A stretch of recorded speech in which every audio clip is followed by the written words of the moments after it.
This is just a case of statutory interpretation.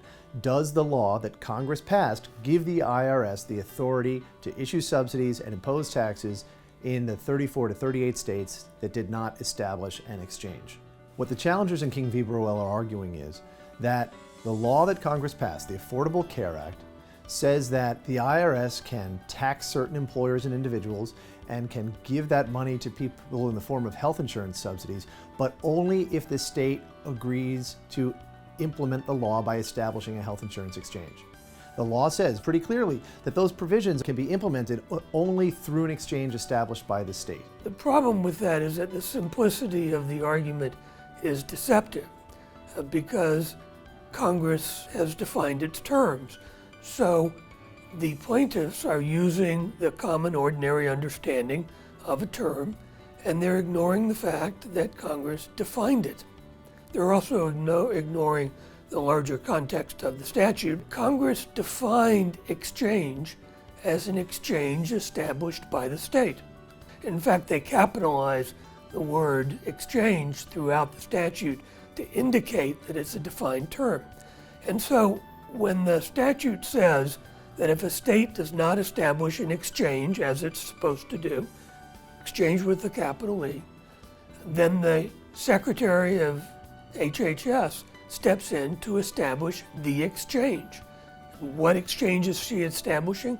The one that's been defined as an exchange established by the state. And so when you look at the definitions, what it's saying is the exchange established by the Secretary qualifies as an exchange established by the state. Otherwise, you're talking about something that's physically impossible, that the Secretary is supposed to establish an exchange that can only be established by the state. That doesn't make sense, and we generally do not interpret statutes to be nonsensical. The government says this is a reasonable reading of the statute. It's the IRS's reading of the statute. It's the statute that is consistent with it's the reading that is consistent with the rest of the statute, and it is the reading that is consistent with the stated purpose of the statute, not a purpose that a court intuits. It's a purpose that is set forth in the language of the statute, which is to make affordable health care available to all Americans, not just the people living in a few selected states. But the problem with the government's position is that's not what the law says. So here's how the relevant parts of the Affordable Care Act work. Section 1311 of the law says each state shall establish a health insurance exchange. Section 1321 says that if a state does not establish an exchange or do other things, then the Secretary of Health and Human Services shall establish and operate such exchange within the state.